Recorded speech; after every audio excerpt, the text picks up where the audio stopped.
हाँ जी दोस्तों, की हाल चाल है सारे दे।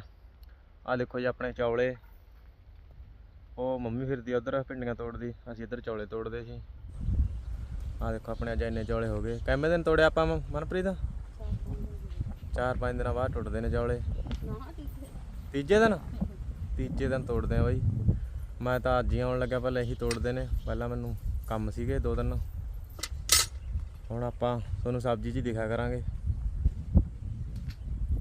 अपने चैनल नूं सबसक्राइब जरूर करो जी सारे, लाइक शेयर कमेंट जरूर करा करो।